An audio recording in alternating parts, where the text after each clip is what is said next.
అందరికీ నమస్కారం. TET teacher eligibility test paper 2 తెలుగుకు అంటే ఆ పేపర్ రాయటానికి సన్నద్ధమయ్యే అభ్యర్థుల కోసం ఈరోజు మనము వ్యాకరణ పరిభాష అనే పారిభాషిక పదాలు అంటే వ్యాకరణంలో ఉన్నటువంటి వివిధ పారిభాషిక పదాలను గురించి చూద్దాం. ముఖ్యంగా అసలు ఎందుకు ఈ పారిభాషిక పదాలు మనం తెలుసుకోవాలి అని అంటే సంధులు కానీ లేకపోతే అలంకారాలు కానీ లేకపోతే ఇంకా గ్రామర్లో అంటే మనకి వ్యాకరణంలో ఉన్నటువంటి వివిధ అంశాలు అర్థం కావాలి అని అంటే పారిభాషిక పదాలు తెలియాలి. ముఖ్యంగా సంధులు అర్థం కావాలి అని అంటే వ్యాకరణ పరిభాష ఏంటనేది తెలియాలి. లేకపోతే సంధి సూత్రం అస్సలు అర్థం కాదు.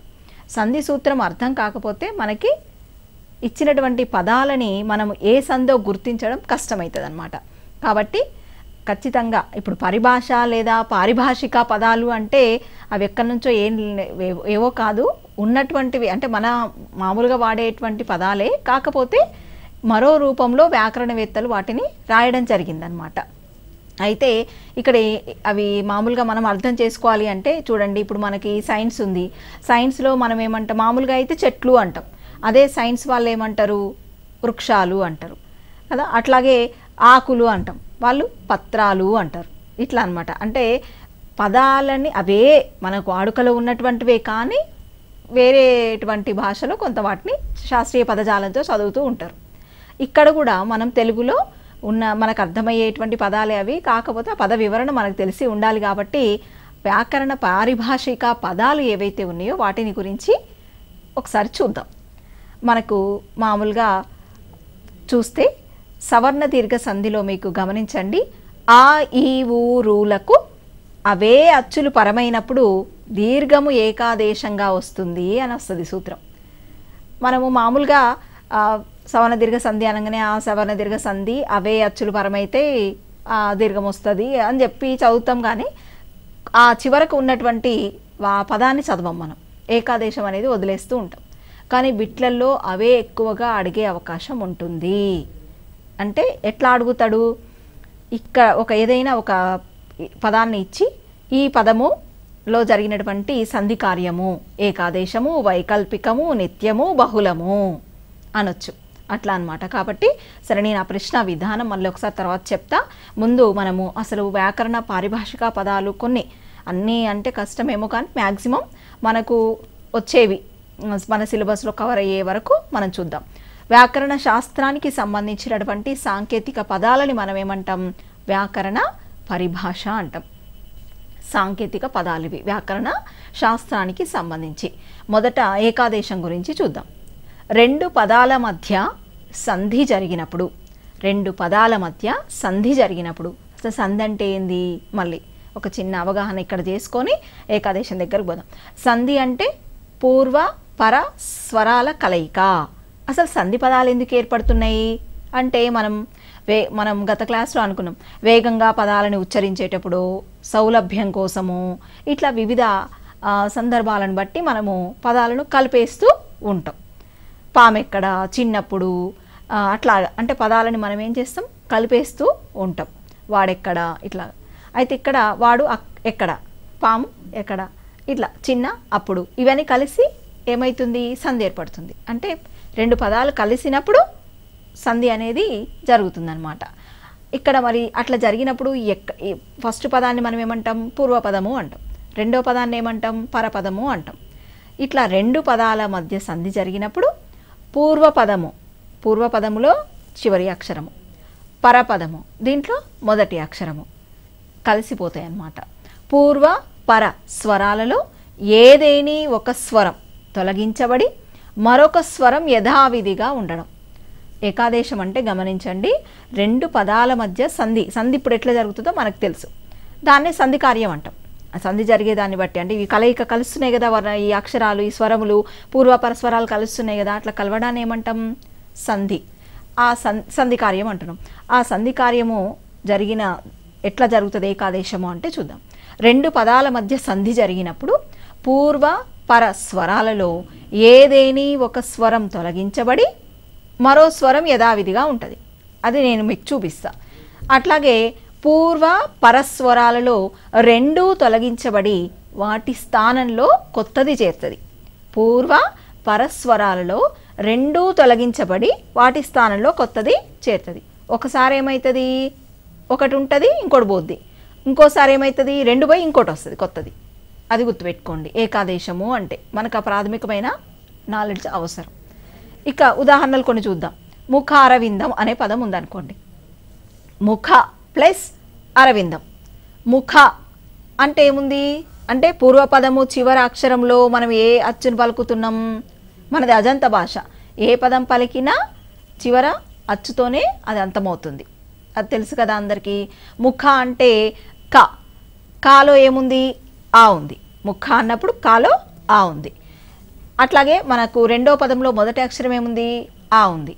ముఖ ప్లస్ అరవిందం, ఖాలో ఉన్న ఆ తర్వాత ఇక్కడ ఉన్నటువంటి ఆ రెండు వర్ణాలు ముఖ అరవిందం, ముఖ అరవిందం. సరే, ఇది వాస్తవంగా రెండో ఆ అని ఇచ్చినాం, కానీ అది కంటే కూడా రామాలయం లాంటి పదాలు, దేవాలయం లాంటి పదాలు తీసుకోండి. అక్కడ ముఖ ప్లస్ అరవిందము అన్నప్పుడు నిజానికి సరిపోవట్లేదు. ఓకే, ఇది మార్చేద్దాం. మనము ముఖారవిందం వదిలిపెట్టేసి, అంటే సేమ్ వర్ణాలు ఉన్నాయి. ముఖ ముఖ అంటే ఇక్కడ సేమ్ వర్ణాలు ఉన్నప్పుడు దీన్ని ఎట్లా తీసుకోవచ్చు అంటే కొత్త వర్ణం వస్తుంది. ముఖ ప్లస్ అరవిందము అన్నాం కదా. ముఖలో ఆనే ఉంది, ఇక్కడ అరవిందమే వచ్చింది. అంటే రెండు మొదటి ఆలే ఉన్నాయి మనకి. పదము చేసినప్పుడు మనకి కొత్త వర్ణం వచ్చి కొత్త స్వరం వచ్చేసింది మనకి. అక్కడ తప్పు ఉంది, చూసి గమనించండి. మొదటి ఆనే ఉండాలి, రెండో ఆ ఉంది. రెండు కలిసినప్పుడు మనకి అక్కడ మిళితమైనప్పుడు కలయిక సంధి కార్యంలో ఏం జరిగింది అంటే ముఖారవిందం, ఖా దీర్ఘం వచ్చింది, ఒత్తుకాకి దీర్ఘం వచ్చింది. అది గమనించండి. అంటే ఈ రెండు మొదటి ఆలు పోయి మనకి కొత్తది ఏమొచ్చింది ఆ వచ్చింది. ఆ తర్వాత ఇప్పుడు మునీంద్రుడు కానీ రామేశ్వర కానీ తీసుకుంటే ముని ప్లస్ ఇంద్రుడు, ముని ప్లస్ ఇంద్రుడు. ముని అన్నప్పుడు ఈ, ఇంద్రుడు అన్నప్పుడు ఈ. ఇది కరెక్ట్గా ఉంది చూడండి. అంటే ఈ రెండు ఈలు ఏమవుతున్నాయి ఈ అవుతుంది కదా. ఈ అయినప్పుడు అంటే కొత్తది, అంటే మొదట ఉన్నటువంటి అచ్చు ఈ, ఇప్పుడు అంటే పూర్వపదంలో చివర ఉన్నటువంటి అచ్చు ముని, ముని ముని అంటే ఈ ఉంది కదా, అది ఈలలో మొదటి ఈ. అట్లాగే ఇంద్రుడిలో మొదటి ఈ. ఈ రెండు పోయి మనకి సంధి కార్యం జరిగినప్పుడు మునీంద్రుడు, మునీంద్రుడు ఈ వచ్చింది. ఇప్పుడు ఇది వాస్తవంగా ఇంత డీటెయిల్డ్గా ఎందుకు అనంటే ఇక్కడ అంటే టెట్ పేపర్ 2 అనేది మ్యాథ్స్, సైన్సు, తర్వాత సోషల్ వీళ్ళు కూడా రాస్తారు కాబట్టి వాళ్ళకు కూడా తెలుగు చాలా అంటే చదివే ఉంటారు చిన్నప్పటి నుంచి. అయినా సరే అవగాహన అనేది కొంత అంటే ఇతర సబ్జెక్టుల అధ్యయనం ఎక్కువ కావడం వల్ల తెలుగు అధ్యయనం కాస్త తగ్గి ఉంటుంది. అవన్నీ మళ్ళీ ఒకసారి మెమరైజ్ చేసుకోవడానికి ఇవన్నీ అనుకోండి. నిదానంగా చెప్పుకుందాం, మీకు అర్థం కావడమే ముఖ్యమైన విషయం. ఇక్కడ చూడండి, ముని ప్లస్ ఇంద్రుడు, ఇక్కడ ఈ అక్కడ ఈ కలిసినప్పుడు మనకు కొత్త వర్ణం వచ్చింది. అంటే మనం ఏమనుకున్నాం ఏకాదేశం అంటే పూర్వ పరస్వరాలలో ఒకటి ఉండి ఇంకోటి పోద్ది, ఒకటి లేదు అనంటే ఏమైతే రెండు పోయి కొత్తది వస్తుంది. అది గుర్తుపెట్టుకోండి. ఇప్పుడు ఇక్కడ రెండు పోయి కొత్తది వచ్చింది. తర్వాత రామేశ్వర చూడండి, రామ ప్లస్ ఈశ్వర అన్నాం. రామ ప్లస్ ఈశ్వర అన్నప్పుడు రామాలో ఆ ఉంది, ఈశ్వరాలో ఈ ఉంది. రెండు వర్ణాలకు ఏమైనా రెండు పోయి కొత్తది వచ్చిందనమాట. ఇక్కడ కూడా రెండు పోయి కొత్తది వచ్చింది. రామాలయం తీసుకున్నప్పుడు ఏమవుతుంది, మనము రామాలయము దేవాలయం లాంటి పదాలు తీసుకున్నప్పుడు ఏమవుతుంది రామ ప్లస్ ఆలయము అంటాం. అంటే అక్కడ మొదటి ఆ ఉంటుంది, రెండో ఆ ఉంటుంది. ఆ ప్లస్ ఆ ఈజ్ ఈక్వల్ టు ఏమవుతుంది ఆ. అంటే రెండు వర్ణాలలో ఒకటి పోయి ఒకటి ఉంటుంది, లేదంటే రెండు పోయి ఒకటి ఉంటుంది. ఈ ఉదాహరణలు మీరు కొంచెంసేపు గమనిస్తే మీకు చక్కగా ఆ ఏకాదేశం అంటే ఏంటనేది అర్థమవుతుంది. ఆ తర్వాత ఆదేశం, పూర్వ పరస్వరములలో ఏదేని ఒకటి తొలగించబడి, పూర్వ పరస్వరాలు ఈ పదాలు నోటికి పట్టుకోండి. ఇంకా పూర్వస్వరం పరస్వరం అనేది తెలియాలి. తెలియకపోతే ఒకవేళ మనకు చెప్పలేం, ప్రశ్న కనుక వచ్చిందనుకోండి ఆదేశము అనగా అని అడగొచ్చు. అడిగినప్పుడు మనకు తెలవాలి కదా, అయ్యో బుక్లో లేదు కదా ఆదేశం ఉందా అని వెతుక్కుంటే మనకి అయ్యే పని కాదు. కాబట్టి నిజానికి 6, 7 తరగతులలో మీరు గమనిస్తే 7వ తరగతిలో ఎక్కువగా వ్యాకరణ పరిభాషకు సంబంధించి పాఠ్యాంశాల చివర మీకు ఇవ్వడం జరిగింది.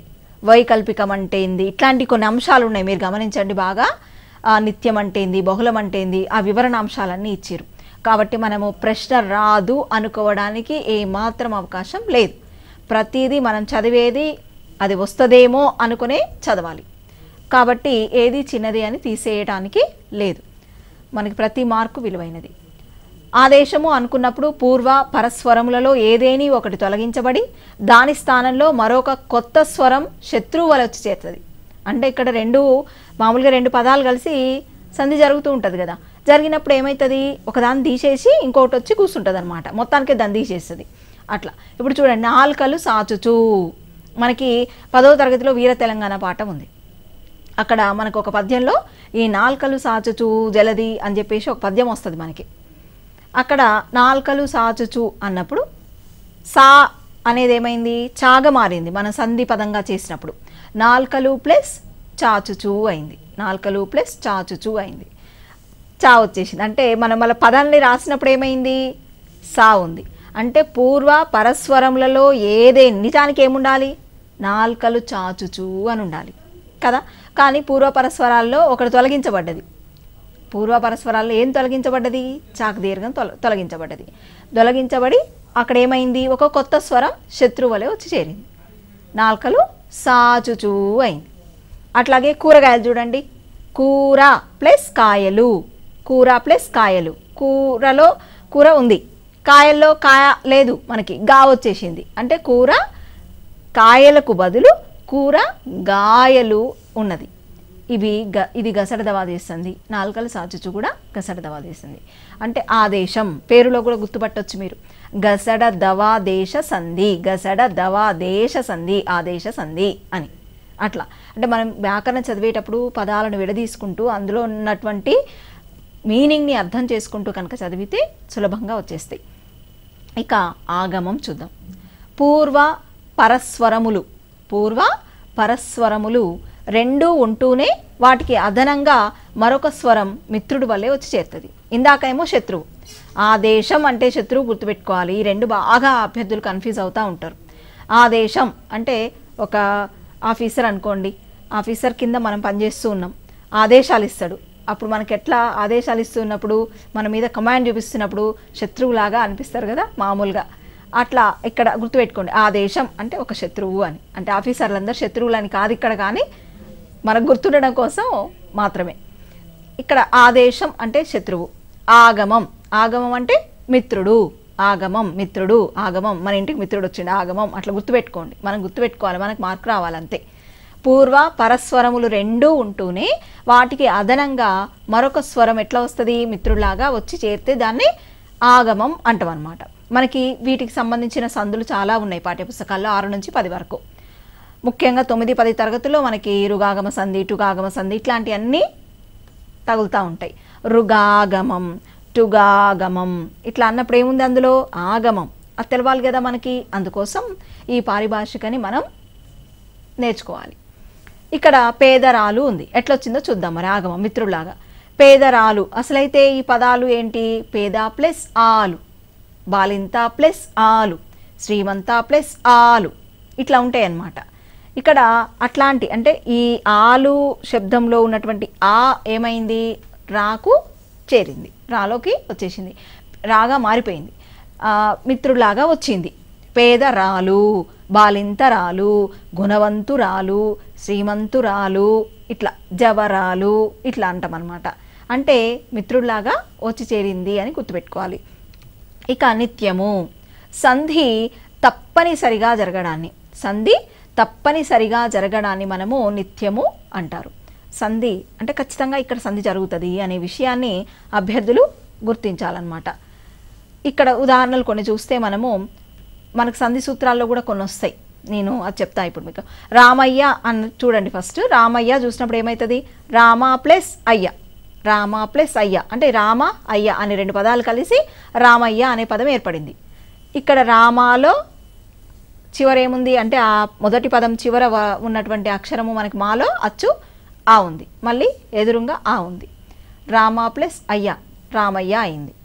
ఇక్కడ మనకి రెండు తెలుగు పదాలు కాబట్టి మనకి అత్వసంధి అవుతుంది నిజానికి.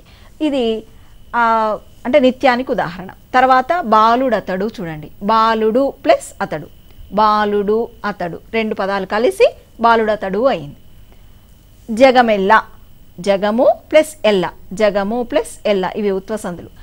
ఇక్కడ జగమెల్ల అయింది. అంటే ఇక్కడ మనం ఎట్లా గుర్తుపెట్టుకోవాలి అంటే ఉత్వసంధి సూత్రం ఉదాహరణకు అనుకుందాం. ఉత్తుకు అచ్చుపరమైన సంధి నిత్యము అంటాం. ఉత్తుకు అచ్చుపరమైన సంధి నిత్యము అంటాం. ఇక్కడ ఉత్తుకు అచ్చుపరమైన సంధి నిత్యము అనగా ఆ నిత్యం కోసం ఈ నిత్యం మనకి తెలియాలన్నమాట.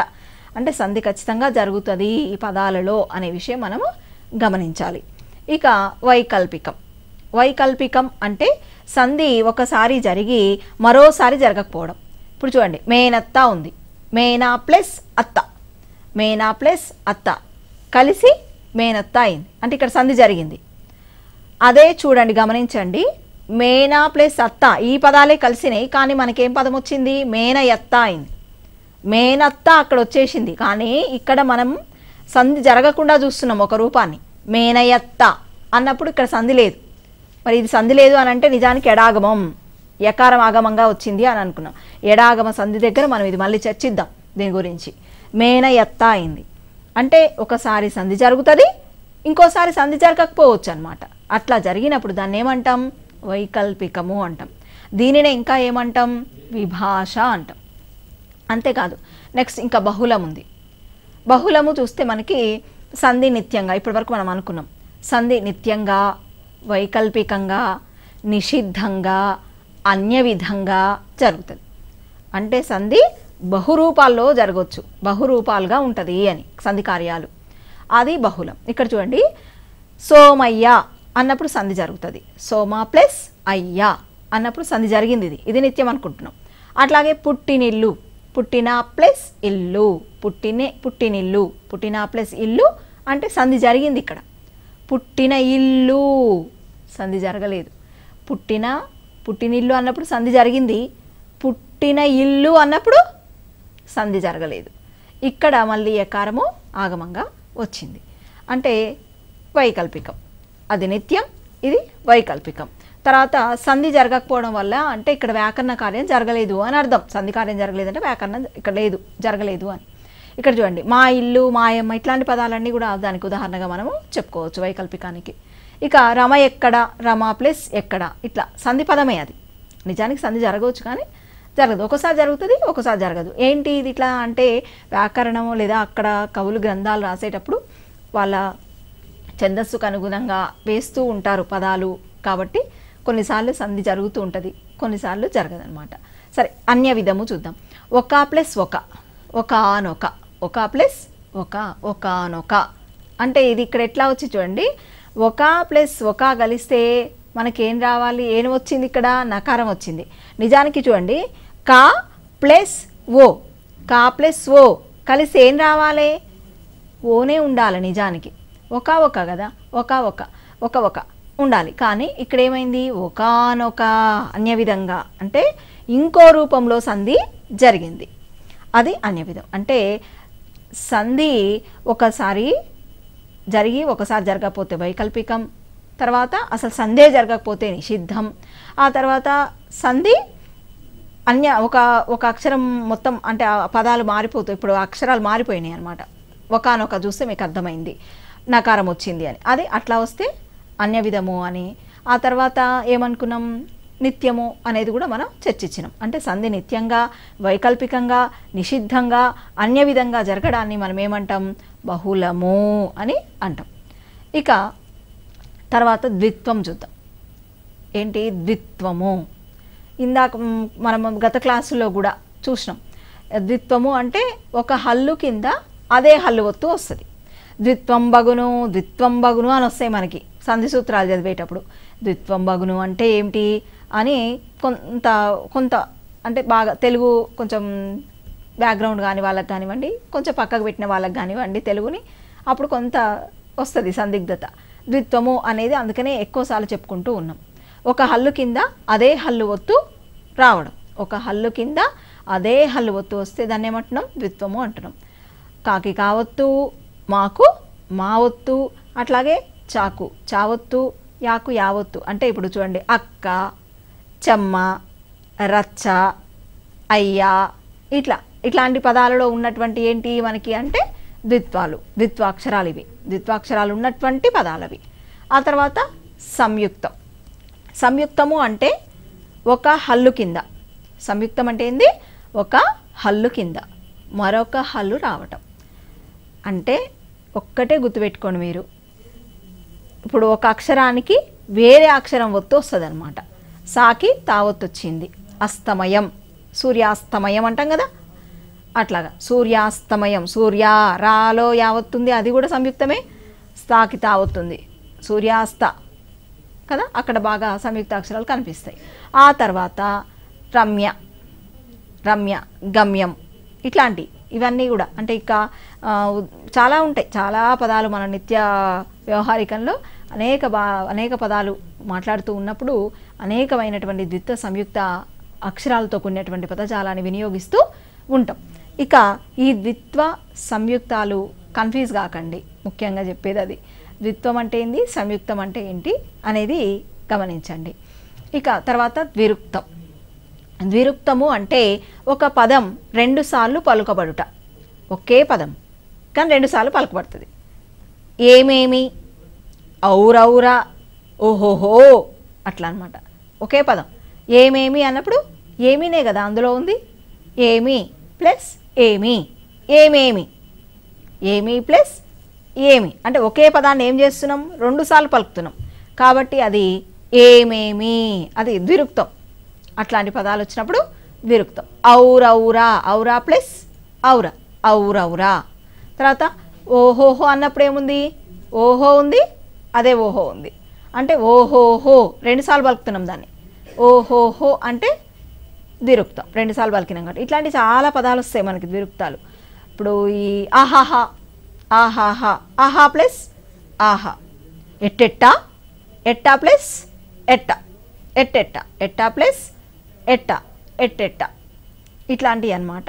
ఇవన్నీ కొంచెం గుర్తుపెట్టుకుంటే మనకి తర్వాత కొన్ని సందులు వచ్చినప్పుడు ఈ పదాలతో ద్విరుక్తంతో బాగా అవసరం పడుతుంది. ఇక ఆమ్రేడితం. ఒక పదము రెండుసార్లు పలకబడినప్పుడు రెండవసారి పలకబడిన పదానికి మాత్రమే ఆమ్రేడిత సంధి అని పేరు. ఇప్పుడు ఇక్కడ కొంచెం అభ్యర్థులు చూసుకోండి, కన్ఫ్యూజ్ కావద్దు. ఏమేమీనే ఇందాక కూడా అనుకున్నాం మనం, ద్విరుక్తంలో ఏమేమి వచ్చింది మనకి, ఔరౌరా కూడా వచ్చింది. అయితే అక్కడ ఏంది, పలికిన దాన్నే రెండుసార్లు పలుకుతున్నాం కాబట్టి ద్విరుక్తం అంటాం. పలికిన పదాన్ని రెండుసార్లు పలికితేనేమో ద్విరుక్తం. ఇక్కడ అంటే పలికిన పదము రెండుసార్లు పలకబడ్డప్పుడు రెండవసారి పలకబడ్డది ఆమ్రేడితం. ఒక పదం రెండుసార్లు పలకబడ్డప్పుడు రెండవసారి పలకబడినటువంటి పదానికి ఆమ్రేడితం అని పేరు. ఉదాహరణకి ఇక్కడ చూడండి, ఏమేమి ఉంది. ఏమి ప్లస్ ఏమి, ఏమేమి అంటే ఇక్కడ ఆమ్రేడితం ఏంటిది, రెండో ఏమి, మొదటిది కాదు. అట్లాగే ఔరౌరా అంటాం. ఔరా ప్లస్ ఔరా అంటే ఇక్కడ రెండో ఔరా ఆమ్రేడితం. ఓకేనా. అట్లాగే ఆహాహా అన్నాం అనుకోండి, అప్పుడు రెండో ఆహా. ఎట్టెట్టా అన్నాం అనుకోండి, రెండో ఎట్ట, ఎట్టా ప్లస్ ఎట్టా అంటాం కదా, అట్లా అనమాట. అంటే రెండోసారి పదము ఆమ్రేడితం అనే విషయాన్ని గమనించాలి. ఇక సంశ్లేష. సంశ్లేషలో మనము చూస్తే పూర్వపదంలోని చివరి అక్షరము, పరపదంలోని మొదటి అక్షరం. రెండు పదాలు ఉంటాయి కదా సందుల్లో, సంధి పదంలో. అట్లా పూర్వపదంలోని చివరి అక్షరం, పరపదంలోని మొదటి అక్షరం కలిసిపోయి సంయుక్తాక్షరంగా ఏర్పడి సంశ్లేష అంటాం. సంశ్లేషాక్షరంగా కనిపిస్తుంది. పూర్వపదంలోని చివరి అక్షరం, పరపదంలోని మొదటి అక్షరం కలిసిపోయి ఎట్లా కనిపిస్తుంది, కలిసిపోయి సంయుక్తాక్షరంగా ఏర్పడుతుంది. అదే సంశ్లేష. అంటే ఇట్లా జరిగే మార్పు ఇక్కడ సంశ్లేష, సందులకు సంబంధించినప్పుడు. ఇప్పుడు పూచెను ప్లస్ గలువలు, ఈ రెండు పదాలు కలిసి ఏమవుతుంది, పూచెన్ గలువలు. పూచెన్ గలువలు. పూచెనులో ను, తర్వాత గలువలులో మొదట ఉన్నటువంటి గ కలిసిపోయినాయి. పూచెను గా, ఈ రెండు కలిసి ఏమైంది, పూచెన్గా, పూచెన్గా అయింది కదా, పూచెన్ గలువలు. అట్లా పూర్వపదంలోని చివరి అక్షరం, పరపదంలోని మొదటి అక్షరం కలిసిపోయి సంయుక్తాక్షరంగా ఏర్పడితే అది సంశ్లేష అంటాం. ఇక ఉపద ఒక పదములోని చివరి వర్ణమునకు ముందున్న వర్ణము ఉపద. ఒక పదములోని చివరి వర్ణమునకు ముందున్న వర్ణము ఉపద. గుర్తుపెట్టుకోండి. ఉపద అంటే ఒక పదం ఏదైనా కావచ్చు, కవిత కావచ్చు, భవిత కావచ్చు, సవిత కావచ్చు, లేకపోతే ఇంకోటి. ఆ పదాలలో మనకి ధ్వనిక్రమం అనుకున్నాం మనం గత క్లాసుల్లో. ఆ ధ్వనిక్రమము గుర్తుకుంటే ఉపదని ఈజీగా మనం గుర్తుపట్టచ్చు. కొన్ని అసలు డిఎస్సిలోనే గతంలో అడిగినటువంటి సందర్భాలు ఉన్నాయి. ఎలాగా ఒక పదం ఇచ్చేసి అందులో ఈ పలానా సవిత లేదా పలానా భవితలో తాకు ముందున్నటువంటి లేదా చివరి వర్ణము చివరి అక్షరం ఏంటి అని చెప్పేసి, లేదా చివరి వర్ణానికి ముందున్నది ఉపదానంగా ఉపద ఏమిటి అని అడుగుతాడు. అంటే భవితలో ఉపద ఏమిటి అని అడుగుతాడండి క్వశ్చన్. భవిత అనే పదంలో ఉపద అంటాడు. అన్నప్పుడు కింద మనకు గుర్తుండాలి, ఆ ధ్వనిక్రమాన్ని మనం రాసుకోగలగాలి, అందులో ఉపద ఏదో గుర్తుపట్టాలి. ఎట్లా గుర్తుపట్టాలి? మనకు ఉపద అంటే రావాలి. ఒక పదములోని చివరి వర్ణానికి ముందున్నది. వర్ణాలు గుర్తుపెట్టుకోండి, వర్ణాల సముదాయం మనకు అక్షరం. అంటే ఇక్కడ వర్ణానికి ముందున్నది, చివరి వర్ణానికి ముందున్నది ఉపద. అంటే ఇప్పుడు చూడండి, భవిత అనుకోండి. భవితలో భా రావాలి అంటే, హల్లు రావాలి అంటే ఏమనుకున్నాం గత క్లాసుల్లో? అబ్ ప్లస్ ఆ కలిస్తే భవి భా. తర్వాత ప్లస్ ఈ కలిస్తే వి. తర్వాత తా రావాలి అని అంటే త ప్లస్ ఆ కలిస్తే త. అట్లా కదా. అంటే ఇక్కడ భవితలో కూడా చూడండి, బ ఆ ఈ త్ ప్లస్ త్ ప్లస్ ఆ అది చూసుకోండి, మీకు స్క్రీన్ మీద త్ అనేది ఉపద అవుతుంది. ఆ తర్వాత అత్ అనుంది, అది గమనించండి. అత్తు కాదు, అది ఆ వరకు చూసుకోండి. అత్ అనేది ఉపద ఇక్కడ. అంటే భవితా పదం ఇచ్చి ఉదాహరణకి ఉపద అని అడిగినప్పుడు మీరేం గుర్తుపెట్టాలి? ఇత్ అనేది గుర్తించాలి. అది తర్వాత తవరకరణం ఉందండి. ఇంకొకటి తవరకరణము. ఇది కూడా ఈజీ, ఎందుకంటే మనం బాగా సంధి పదాలు సందులు నేర్చుకునేటప్పుడు అత్తు, ఇత్తు, ఉత్తు ఇట్లా వస్తూ ఉంటాయి. ఏంది అత్తేంది, మళ్ళీ అకారం వస్తుంది, ఉకారం వస్తుంది, ఈకారం వస్తుంది, ఇట్లాగే పదాలు ఇవి కూడా వస్తాయి. ఆకారము ఒకటి, అత్తు ఒకటి, ఇవన్నీ వేర్వేరా అనేటువంటి ఒక సందేహం కూడా కలుగుతుంది. అక్కడ ఆ సందేహం పోవాలి అని అంటే మనకి తవరకరణము అంటే తెలవాలి. హ్రస్వ అకారానికి బదులుగా అత్తు అని, హ్రస్వ ఇకారానికి బదులుగా ఇత్తు అని పలకడమే తవరకరణం. హ్రస్వ అకారానికి బదులు అత్తు అంటాం, హ్రస్వ ఇకారానికి బదులు ఇత్తు అంటాం, అంతే, ఏం లేదు ఇక్కడ. అట్లా పలికితే తవరకరణం అనమాట. ఇవన్నీ కూడా అంటే మీకు ఉన్నటువంటి అంటే వ్యాకరణంలో మీకు బాగా ఎక్కువగా రిపీటెడ్గా వచ్చేవి, మీకు బాగా తెలియాల్సినటువంటి పారిభాషిక పదాలన్నీ కూడా మనం ఈ తరగతిలో చర్చించినాం. అయితే ప్రధానంగా ఇక్కడ నుంచి బిట్ ఎట్లా ఆశించవచ్చు అంటే, ఇట్లా అడగొచ్చు, లేకపోతే తవరకరణము అడగొచ్చు, లేకపోతే తవరకరణము అడగడానికి ఏం లేదులేండి, పెద్దగా రాకపోవచ్చు, కానీ మనకు అవగాహన ఉండాలి. ఇక్కడ క్వశ్చన్ ఏం రాదు, అకారాన్ని అత్తు అంటారని ఏమి ఇవ్వకపోవచ్చు, కాకపోతే అవగాహన ఉండాలి. కానీ ఏకాదేశము ముఖ్యంగా అంటే మనకు సంధి సూత్రం గుర్తున్నప్పుడే ఒకసారి రెండుసార్లు గమనించాను నేను, ప్రశ్నాపత్రాల్లో వచ్చినాయి. అంటే ఈ ఉదాహరణకు అడుగుతాడనమాట, సంధి జరగడము సంధి జరగకపోవడము ఈ క్రింది వాణిలో, ఒకసారి సంధి జరగడం ఒకసారి సంధి జరగకపోవడం క్రింది వాణిలో అంటాడు. అట్లా గుర్తుకుండాలి. లేదా ఇత్వ సంధి సూత్రం ఉందండి. ఏ మ్యాదుల ఇత్తునకు సంధి వైకల్పికం అని చదువుతాం మనం తర్వాత క్లాసుల్లో. అయితే ఏ మ్యాదుల ఇత్తుకు సంధి వైకల్పికం అనేది మనకు గుర్తుండాలి. అక్కడ ఏం వైకల్పికం ఎప్పుడు వస్తుంది అనేది, అంటే ఇత్వ సంధి పదాలు ఉన్నా కానీ మనం గుర్తుపట్టవచ్చు వైకల్పికం అనేది. మొత్తానికి మనము ఓవరాల్గా చూసినప్పుడు సరే ఏకాదేశం నుంచి మొదలు పెడితే ఇప్పుడు మనం నేర్చుకున్న తవరకరణం వరకు కూడా ఉన్నటువంటి పారిభాషిక పదాల మీద పట్టు ఉన్నప్పుడు అసలు ఆమ్రేడి ఈ క్రింది వాళ్ళలో ఆమ్రేడితం ఇట్లా అడిగినప్పుడు కూడా మనం ఆన్సర్ చేయగలుగుతాం. ఓకే, మళ్ళీ తరగతిలో మళ్ళీ కలుసుకుందాం. అందరికీ నమస్కారం.